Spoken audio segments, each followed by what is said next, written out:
IEP paper 3 से individual educational programme व्यक्तिगत शैक्षणिक कार्यक्रम।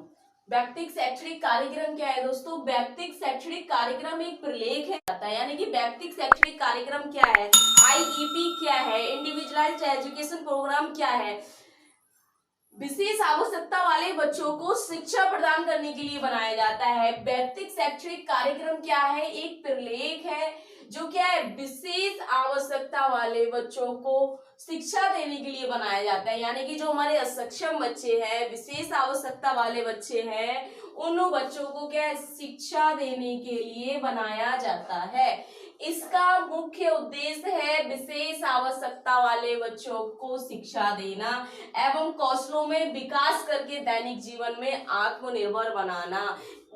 आईईपी का जो उद्देश्य है वो क्या उद्देश्य है? विशेष आवश्यकता वाले बच्चों को शिक्षा देना, प्रशिक्षण देना और दैनिक जीवन में उन्हें आत्मनिर्भर बनाना। वो कह रहे हैं कि शिक्षा देना एवं कौशलों में विकास करके, यानी कि आईपी का जो उद्देश्य है क्या करेंगे, शिक्षा देने के लिए कौशलों में विकास करके उनको आत्मनिर्भर बनाएंगे उनके दैनिक जीवन के क्रियाकलाप में। यानी कि हमारे दैनिक जीवन के क्रियाकलाप होते हैं, जो हम दैनिक जीवन के क्रियाकलाप करते हैं सुबह से लेकर शाम तक, उन दैनिक जीवन के क्रियाकलापों में क्या है, आत्मनिर्भर बनाना हम कह सकते हैं व्यक्तिगत शैक्षणिक कार्यक्रम। यानी कि आईपी का उद्देश्य है विशेष आवश्यकता वाले बच्चों को शिक्षा प्रदान करना एवं उनके कौशलों में विकास करके दैनिक जीवन के क्रियाकलाप में आत्मनिर्भर बनाना, कौशलों को विकास करना, जो कार्य वे नहीं कर पाते, जो स्किल्स वो नहीं कर पाते हैं, जिन स्किल्स में वो असक्षम है, कुछ कौशल जो नहीं कर पा रहे, उन कौशलों को विकसित करके उनको दैनिक जीवन के क्रियाकलाप में क्या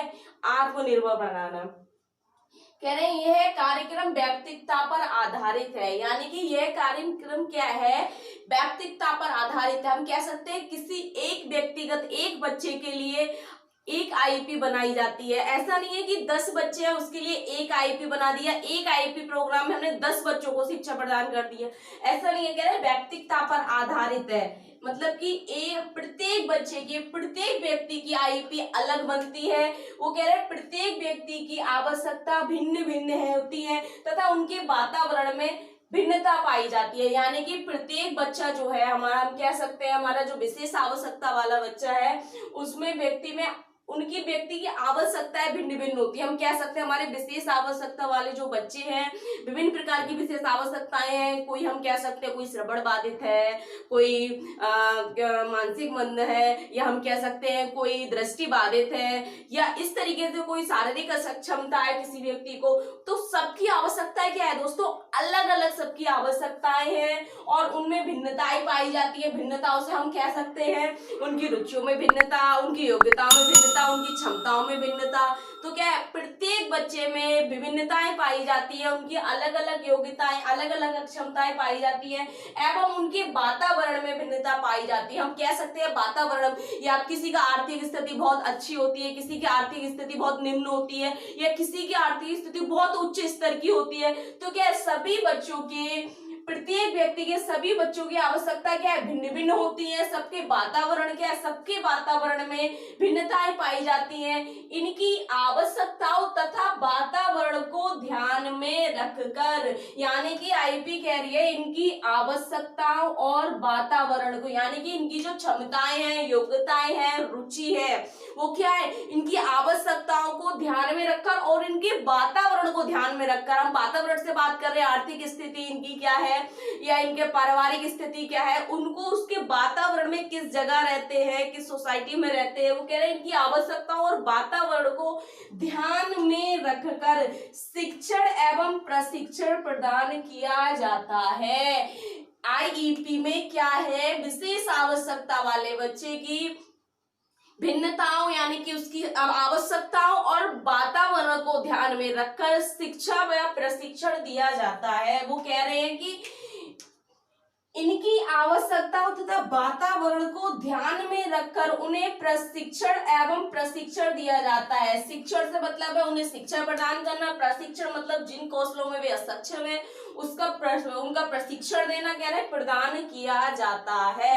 आईईपी का मुख्य उद्देश्य है विशेष आवश्यकता वाले बच्चों को शिक्षा देना एवं उनके कौशलों में विकास करके दैनिक जीवन के क्रियाकलाप में आत्मनिर्भर बनाना, और है इनकी आवश्यकताओं और वातावरण को ध्यान में रखकर शिक्षण एवं प्रशिक्षण प्रदान करना। यानी कि आईईपी क्या है, आईईपी एक ऐसा प्रलेख है जो विशेष आवश्यकता वाले बच्चों को शिक्षा प्रदान करती है, और क्या है, इनकी आवश्यकताओं और वातावरण को ध्यान में रखकर इन्हें शिक्षण एवं प्रशिक्षण प्रदान किया जाता है आईईपी में। दोस्तों उसके बाद इसकी एक परिभाषा देख लेते हैं। परिभाषा क्या है, व्यक्तिगत शैक्षणिक कार्यक्रम एक प्रलेख है। क्या है, व्यक्तिगत शैक्षणिक कार्यक्रम एक प्रलेख है जो विभिन्न विशेषज्ञों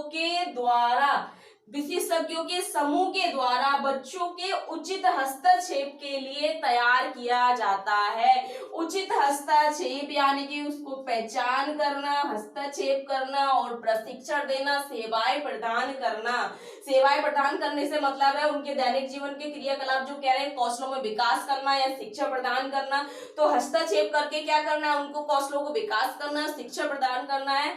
तो वो कह रहे हैं कि व्यक्तिगत शैक्षणिक कार्यक्रम एक प्रलेख है जो विभिन्न विशेषज्ञों के समूह द्वारा बच्चों के उचित हस्तक्षेप के लिए तैयार किया जाता है। इससे बच्चों की व्यक्तिगत आवश्यकताओं की पूर्ति की जा सकती है। यानी कि बच्चों की व्यक्तिगत आवश्यकताओं की पूर्ति की जा सकती है। एक व्यक्ति को आत्मनिर्भर बनाया जा सकता है, उसको शिक्षा दे सकती है, यानी कि एजुकेटेड बना सकते हैं हम।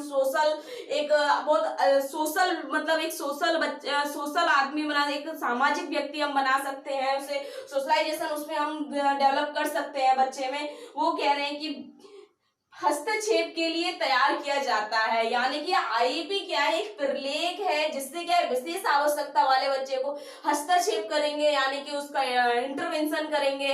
इंटरवेंशन करने के बाद उसको आइडेंटिफाई करेंगे। आइडेंटिफाई करने के बाद हम उसको प्रशिक्षण देंगे, उसको किस चीज की नीड है और क्या क्या उसको करना है। तो क्या करेंगे, उसके कौशलों में विकास करेंगे, उसको शिक्षा प्रदान करेंगे, और उसके बाद क्या होगा, उसकी व्यक्तिगत आवश्यकताओं की पूर्ति हो पाएगी। यानी कि व्यक्तिगत आवश्यकताओं की पूर्ति कर सकते हैं हम आईईपी द्वारा। दोस्तों तो समझ गए आईईपी क्या है। आईईपी एक ऐसा प्रलेख है जिसमें विशेष आवश्यकता वाले बच्चों को शिक्षा प्रदान की जाती है एवं उनके कौशलों में विकास करके दैनिक जीवन के क्रियाकलापों में उन्हें आत्मनिर्भर बनाया जाता है। और व्यक्तिगत शैक्षिक कार्यक्रम क्या है, व्यक्तिगता पर आधारित है। प्रत्येक व्यक्ति की आवश्यकताएं क्या है, भिन्न भिन्न होती है एवं उनके वातावरण में भिन्नता पाई जाती है। तो प्रत्येक बच्चे के आवश्यकताओं को ध्यान में रखकर, वातावरण को ध्यान में रखकर क्या है, शिक्षण एवं प्रशिक्षण दिया जाता है।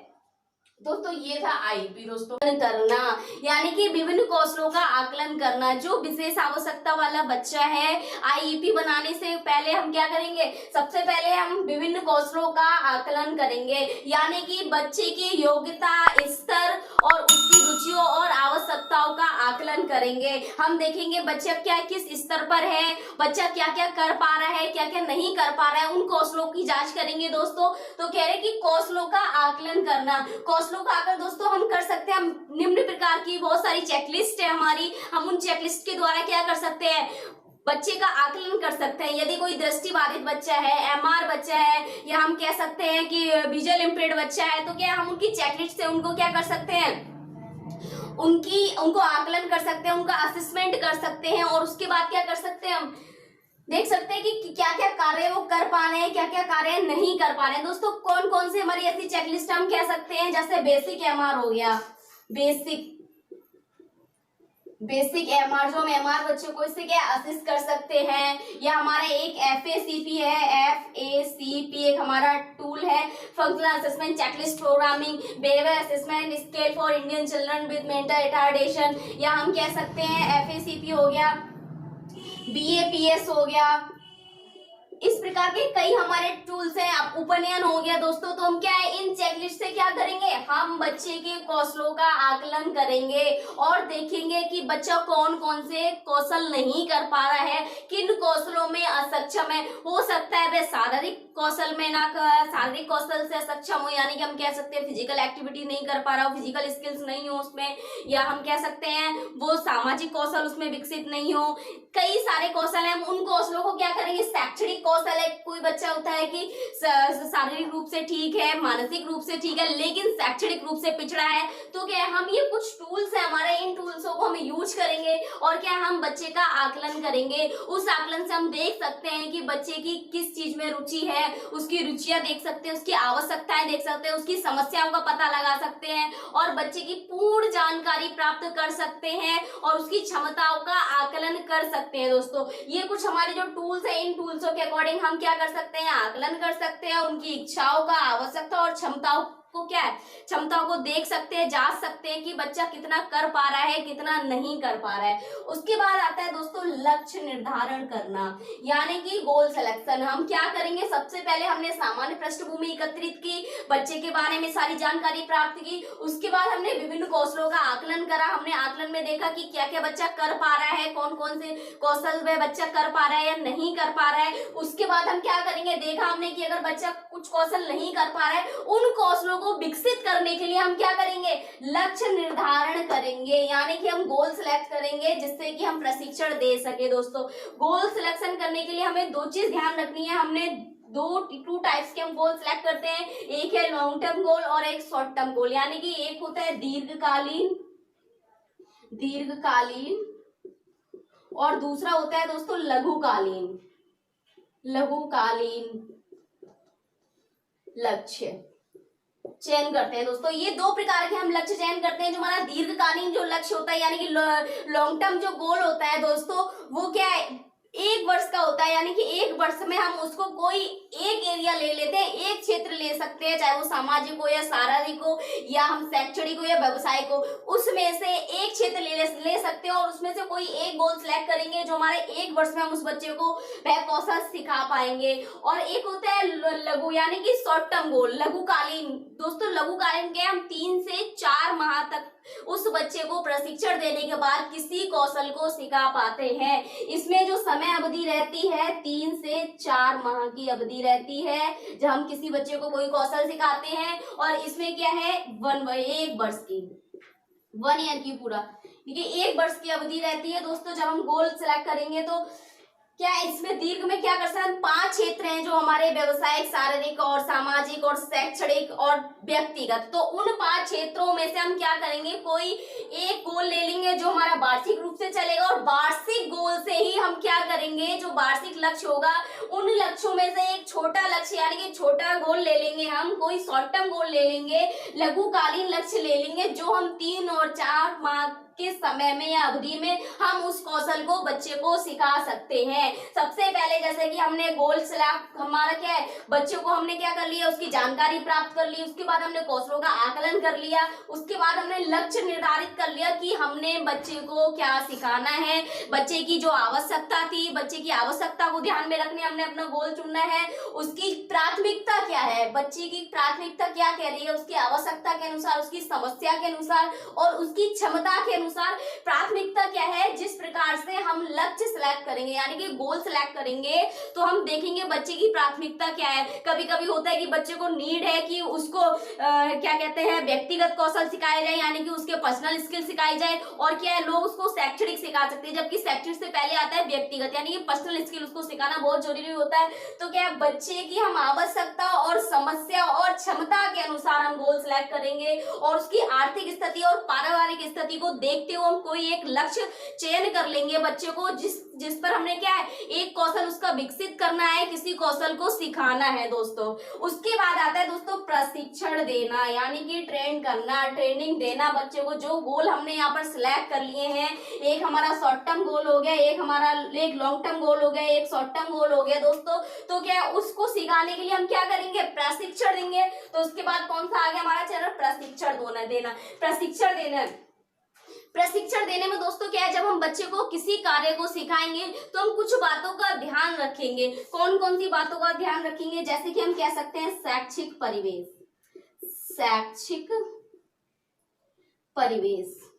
शैक्षिक परिवेश कैसा हो, यानी कि जहाँ हम दे रहे हैं बच्चों को, ट्रेनिंग दे रहे हैं, प्रशिक्षण दे रहे हैं, शिक्षा प्रदान कर रहे हैं, तो उसका परिवेश कैसा होना चाहिए, बच्चे की आवश्यकता और क्षमता के अनुसार होना चाहिए। वहाँ का वातावरण, वहाँ के जो शिक्षक है योग्य शिक्षण होना चाहिए। जब विशेष आवश्यकता वाला बच्चा है तो विशेष शिक्षक होना चाहिए। अगर बच्चा फिजिकल डिसेबल्ड है तो वहाँ फिजियोथेरेपिस्ट होना चाहिए। अगर बच्चों को ऑक्यूपेशनल की नीड है तो ऑक्यूपेशनल थेरेपिस्ट होना चाहिए। अगर बच्चे को कोई साइकोलॉजिकल प्रॉब्लम है तो क्या काउंसलर का होना चाहिए, साइकोलॉजिस्ट का होना चाहिए। तो वहाँ का परिवेश कैसा होगा, और अच्छा वातावरण होगा, शैक्षणिक वातावरण होगा, अनुकूलित वातावरण, यानी कि वहाँ का परिवेश क्या है, शुद्ध अनुकूलित वातावरण होना चाहिए। उसके बाद है दोस्तों दूसरा, अधिगम सामग्री।